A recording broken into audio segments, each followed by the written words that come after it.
Bonjour et bienvenue dans La Traversée, le podcast pour oser rêver grand, réservé à ceux qui ont des projets et envie d'entreprendre.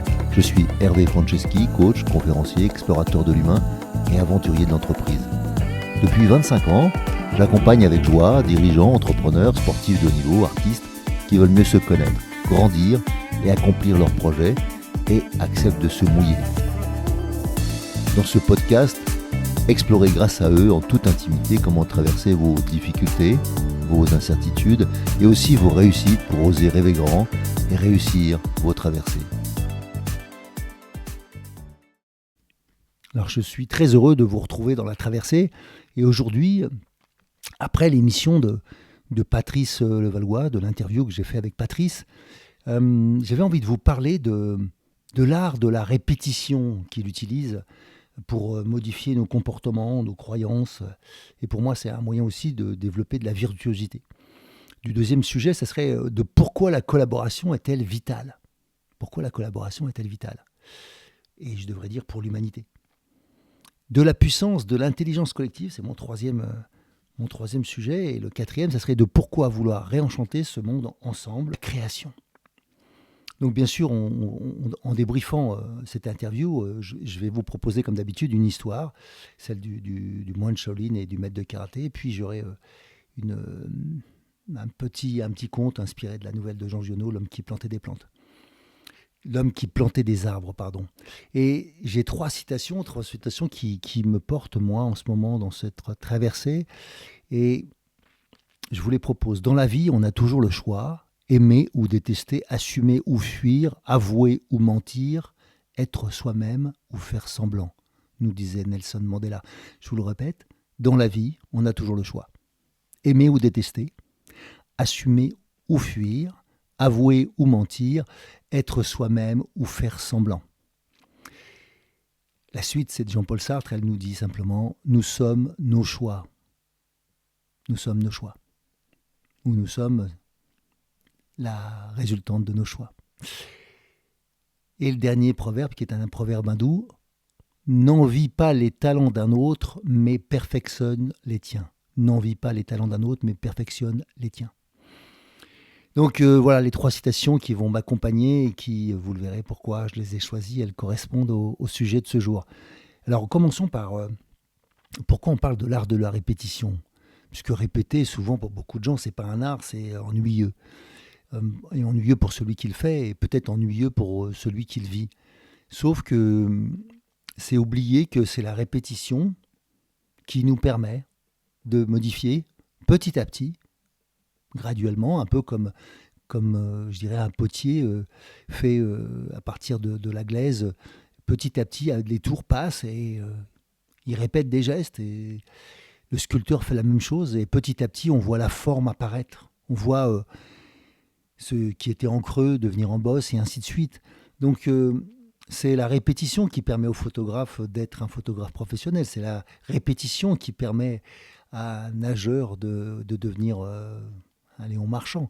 C'est peu importe qui vous allez choisir, mais chacune des personnes qui sont devenues des virtuoses, qui sont devenues des champions, qui sont devenues ou des championnes bien sûr, des personnes exceptionnelles, quel que soit l'art dans lequel ils se produisent, eh bien en fait c'est la répétition.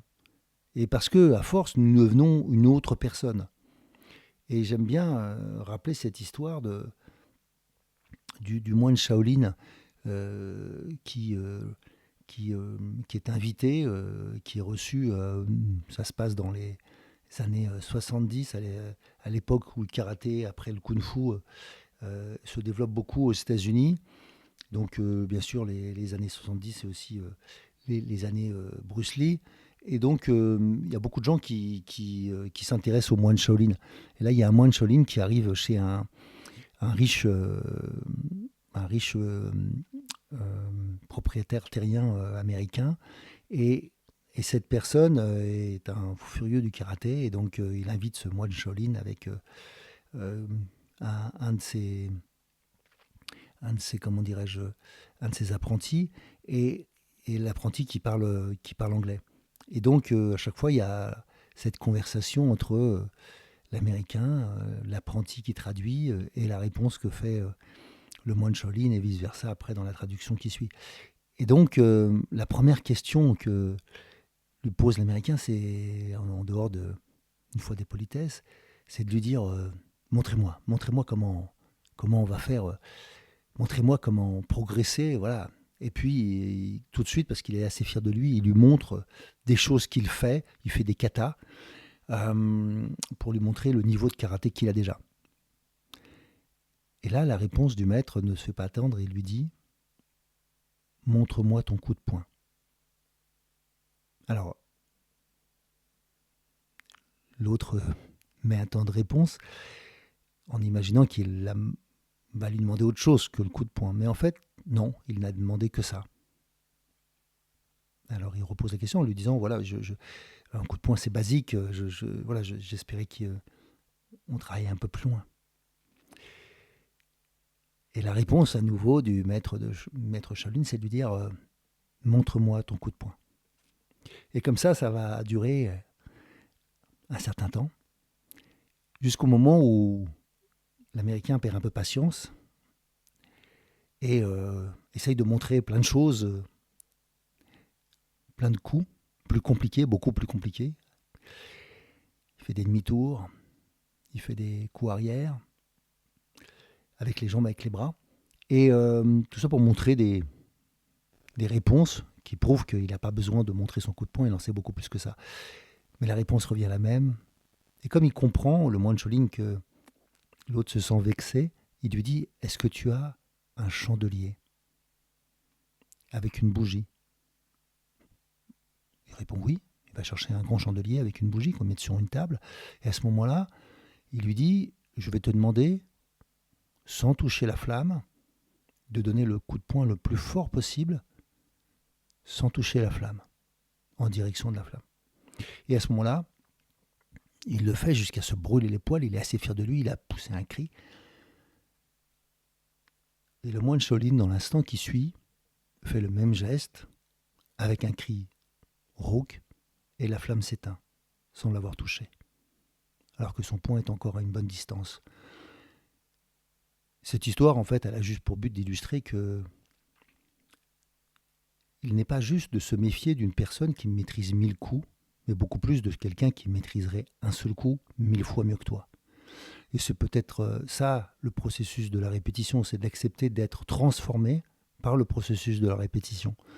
Et je me suis aperçu à quel point, souvent, les gens n'osent pas répéter ou ne répètent que ce qu'ils aiment. Alors qu'en fait, le but, c'est d'élargir son champ. Une fois qu'on maîtrise quelque chose, c'est d'élargir son champ autour de là, mais toujours de travailler son point d'excellence pour que ça reste son point d'excellence, voire son point de virtuosité. Et voilà, c'est de ça dont j'avais envie de vous parler pour commencer, parce que je suis toujours surpris du peu d'engouement que les gens font autour de la répétition, parce que c'est fastidieux. Mais bien sûr, mais c'est la seule manière de devenir bon, voire très bon. Il faut juste s'entraîner, ou répéter. Et donc, si on doit répéter et répéter aux autres, trouver des moyens pour les répéter autrement si ça nous fatigue de le faire. Et puis, si ça fatigue l'autre d'entendre ces mêmes choses, eh bien, varier, mais dans la répétition, en fait, quelque chose qui est similaire pour travailler des muscles différents, mais pour obtenir le même coup, ou bien les mêmes muscles avec différents exercices. C'est ça l'esprit. Et le deuxième point, pour moi, c'était pourquoi la collaboration est-elle vitale pour l'espèce humaine ? Pourquoi la collaboration est-elle vitale ? En fait, je suis surpris de m'apercevoir à quel point on a oublié que ce n'est pas la compétition qui nous fait grandir. La compétition avec soi-même, bien sûr, on peut progresser avec ça.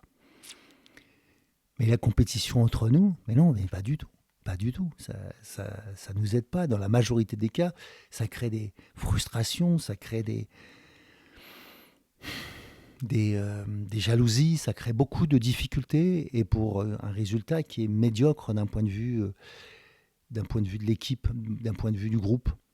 Ça ne veut pas dire que je suis contre la compétition en toutes circonstances. J'ai été un sportif accompli, donc j'ai pratiqué la compétition à haut niveau.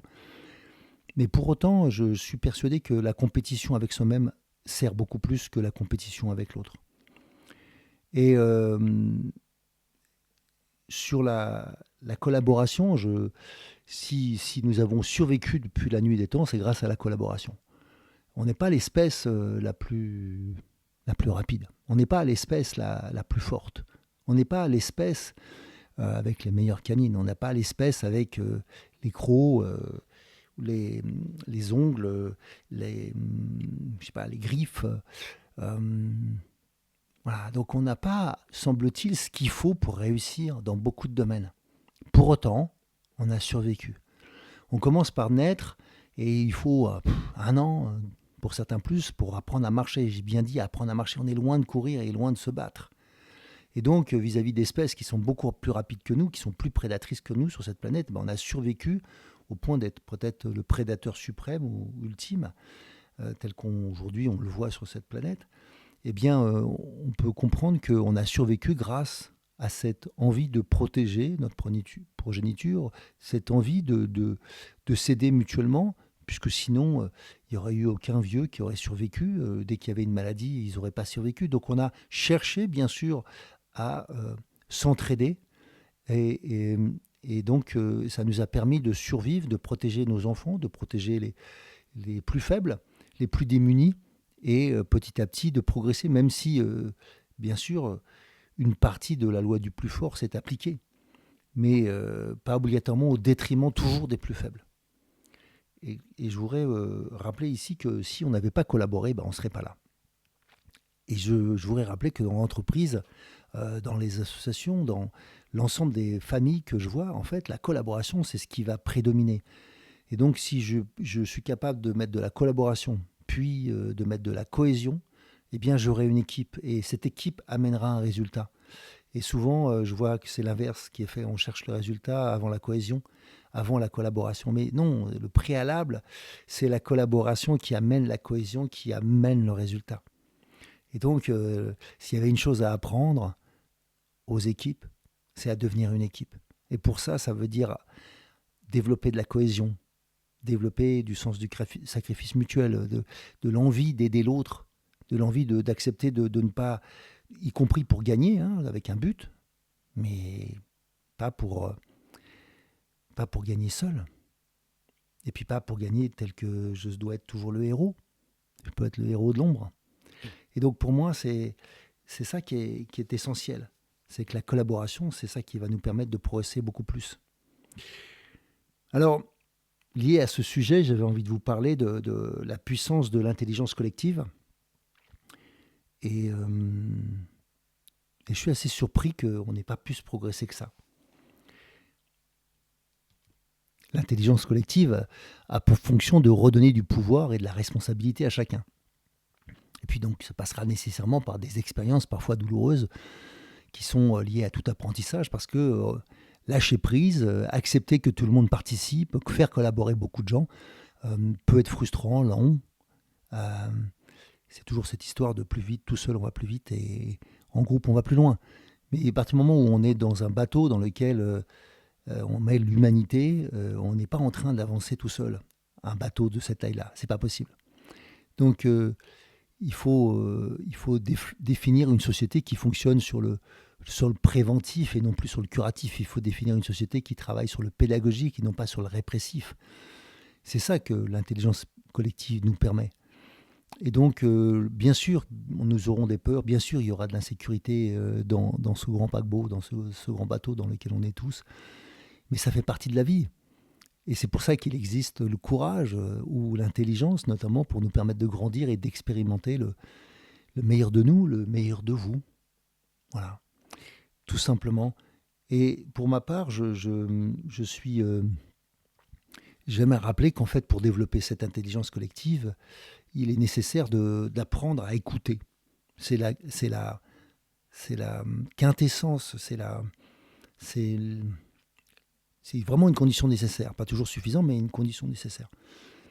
Et dans nos sociétés, il y a une sorte de...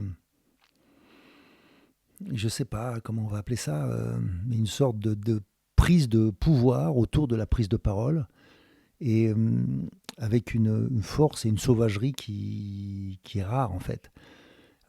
Pour vous donner une métaphore, je dirais que si on était à table et que le maître, la maîtresse de maison apportait à table un repas, et que avant que tout le monde ait pu être servi, eh bien, les gens allaient attaquer le plat, les 3 ou 4 qui sont les plus gros mangeurs bouffent tout, et les autres ne mangeraient pas. Ben, c'est à peu près ça au niveau de la prise de parole publique. Il y en a qui gardent la parole, quoi qu'il arrive, d'autres qui parlent quoi qu'il arrive, qui coupent la parole, qui ne respectent pas les femmes ou tous ceux qui n'ont pas un avis assez affirmé.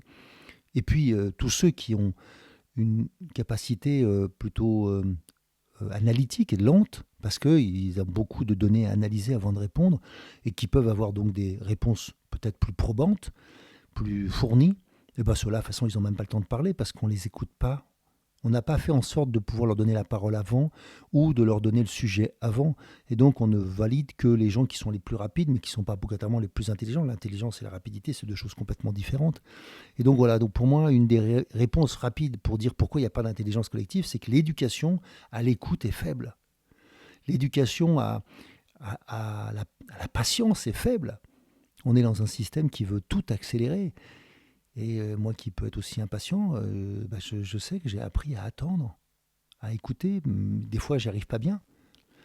Et je me reprends parce que c'est le seul moyen. C'est le seul moyen. Donc, une astuce pour moi, ça a été souvent de souffler et de respirer. Quand on me pose une question, quand on pose une question en groupe,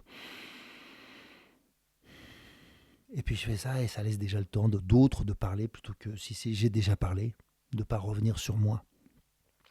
Pour que d'autres parlent, pour que d'autres intelligences se fassent entendre. Et puis dans les groupes, par exemple, typiquement, les gens qui disent moi je suis d'accord avec machin. Non, non, non, dis pas que tu es d'accord, dis ce que tu as à dire. Voilà, dire comme machine ou comme truc, ça n'a pas d'intérêt parce qu'en fait, ça ne permet pas d'entendre la différence ou la répétition, la récurrence de l'information. Et si elle est pertinente, c'est normal qu'elle revienne plusieurs fois. Mais si j'ai dit comme, ou alors je ne vais pas redire ce qui a déjà été dit. Mais si, dites-le, c'est justement ça qui a de la valeur. C'est ce qui est récurrent, notamment. Savoir qu'on est 30%, 50%, 70% autour de la table à penser la même chose, c'est énorme. Et ben donc on devrait le savoir, plutôt que chacun ait émis un avis différent alors qu'en fait on est d'accord. Juste parce que je ne veux pas répéter autre chose qui a déjà été dit. Mais si, répéter. Donc tout ça, c'est des principes de l'intelligence collective qu'on devrait davantage mettre en entreprise, mettre dans les projets, mettre dans les familles, parce que l'écoute est essentielle, la reformulation est essentielle, valider qu'on a bien compris les uns les autres pour pouvoir ensemble avancer. Et ça va avec mon dernier point qui est pourquoi réenchanter le monde ensemble. Un monde dans lequel on peut vivre ensemble par l'action ou par la création. C'est parce qu'en fait, pour moi, je m'aperçois à quel point on vit dans un monde dans lequel le ludique n'a pas sa place. Le jeu n'a pas sa place. Le plaisir, c'est vaguement on dit oh non mais il faut que ça soit fun, et en fait dans la réalité ça l'est pas. On ne prend pas le temps de faire en sorte que le comment convienne à chacun. Et le comment ne peut pas être systématiquement du quoi déguisé. C'est-à-dire l'objectif, le résultat. Bien sûr que le résultat peut amener du plaisir, mais des fois, les résultats sont tellement difficiles à obtenir qu'il n'y a pas eu de plaisir, voire j'ai plus envie de continuer. J'ai tellement vu des gens sur des podiums qui, au fond, faisaient la gueule parce qu'ils n'étaient pas le premier ou le deuxième, voire le quatrième. Et j'ai déjà vu des quatrièmes ou des cinquièmes qui avaient l'air plus contents et qui, je sais, seront demain potentiellement sur les podiums parce que eux, ils ont envie de continuer, ils ont le désir. C'est parce que je sais que c'est le plaisir à long terme qui amène le résultat. Pas obligatoirement à court terme, bien sûr, le résultat à court terme peut amener du plaisir. Mais à long terme, il faut impliquer le plaisir, il faut impliquer la joie, il faut mettre des relations humaines, il faut créer ce qu'on appelle une équipe. Et donc la cohésion dont je parlais tout à l'heure ou la collaboration, tout ça, à long terme, c'est ça qui va faire que ça marche entre nous. Et c'est ça qui va faire qu'on peut être à la fois, peu importe l'art, danseur, chanteur, je sais pas, sculpteur, peu importe, peintre, ou bien tout simplement mère de famille, père de famille. Tout ça, ça nécessite du plaisir à être dans cette fonction, peu importe la fonction, On n'est pas obligatoirement des virtuoses de tout ce qu'on fait. Mais si petit à petit, on essaye de les faire avec plus de plaisir, et je sais qu'à terme, on sera meilleur. Voilà. C'est apprendre à être heureux dans ce qu'on fait plutôt que de vouloir tout de suite être performant. Ça amène souvent plus de résultats et ça permet aux gens de tenir beaucoup plus dans le temps. Et donc, dans le processus de répétition dont je parlais tout à l'heure, eh ben j'ai beaucoup plus de chances de pouvoir répéter et le refaire parce que j'ai de l'envie. Pensez que si vous voulez devenir un champion, il va falloir que vous entraînez peut-être 5 à 6 heures par jour, voire plus, et tous les jours. Il va falloir que vous ayez sacrément envie. Et puis pour certains, dans des conditions de froid, de dureté, de peut-être par moments de difficultés fortes. Et donc la pression mentale sera tellement forte que pour beaucoup, vous allez arrêter. Et vous n'allez jamais atteindre le niveau que vous pourriez naturellement avoir. Et je pense que vous avez vu, comme moi, beaucoup de gens se gâcher, c'est-à-dire avoir un potentiel fort, mais voilà, pas assez travailleur. Mais peut-être parce qu'il n'y avait pas eu assez de plaisir, ou il n'y a pas eu assez d'encouragement, ou il n'y a pas eu assez de pédagogie autour de ça. Et peut-être aussi, peut-être que c'est des gens qui, c'est dans leur caractère d'essayer beaucoup de choses et de ne pas aller au fond. Après, on ne peut pas lutter contre son caractère, mais par contre, on peut modifier, progresser. Et je crois profondément à cette capacité que nous pouvons avoir ensemble. Parce que, justement, tout seul, c'est difficile de réenchanter le monde. Sinon, à chaque fois, on se bat contre une goutte d'eau. On est une goutte d'eau dans l'océan, on est un grain de sable dans le désert. Même si c'est énorme, si j'enlève tous les grains de sable, il n'y a plus de dunes. Et si j'enlève toutes les gouttes, il n'y a plus de vagues. Mais bien sûr que accepter de n'être qu'une goutte d'eau dans une vague, c'est pas toujours simple. On aimerait peut-être être une goutte d'eau qui se voit plus. C'est ça. Voilà, être celui ou celle qui mérite le plus ou qui est repéré parce que nous avons besoin de reconnaissance. Mais je pense que c'est quand même dans le processus du plaisir qu'on peut obtenir sa propre reconnaissance et qui est bien plus puissante que celle reconnue d'obtenir la reconnaissance des autres. C'est la reconnaissance de soi-même qui est le plus essentiel. Voilà l'esprit dans lequel je voulais qu'on se retrouve aujourd'hui. Et puis, bien sûr, je voulais vous proposer en fait des petits exercices. Moi, je me disais que souvent, pour augmenter ce plaisir et ce lâcher prise, il y a quelque chose que j'ai appris, c'est oser faire parler les autres sur leur réussite. Oser faire parler les autres sur ce qu'ils ont ou ce qu'ils ont fait d'extraordinaire. Il y a un sentiment de joie, d'enthousiasme qui est généré, et j'apprends des choses des personnes autour de moi dont je n'avais pas idée. Et je n'avais même pas idée qu'ils avaient ce potentiel. Donc il y a ça, je fais ça régulièrement. Moi aussi, j'exprime des choses extraordinaires que j'ai vécues, ou des gens extraordinaires que j'ai vécus, notamment, enfin que j'ai rencontrés, notamment dans ceux que j'interviewe dans ces podcasts. Et voilà, et ça amène davantage de plaisir, ça réenchante davantage l'environnement dans lequel vous êtes. Ça permet de retisser des liens autrement et avec davantage de puissance et de vertus qui sont liées après à l'amitié, qui sont liées ensuite à la loyauté ou au respect mutuel. Voilà. Vous pourrez mettre d'autres mots en fonction des valeurs qui comptent pour vous. Alors pour finir, je vous disais, je voudrais finir par L'homme qui plantait des arbres. C'est un conte rapide que j'ai écrit, mais qui est bien sûr inspiré de la nouvelle éponyme de Jean Giono. Je suis un fanat de cette nouvelle, je vous conseille fortement de le lire.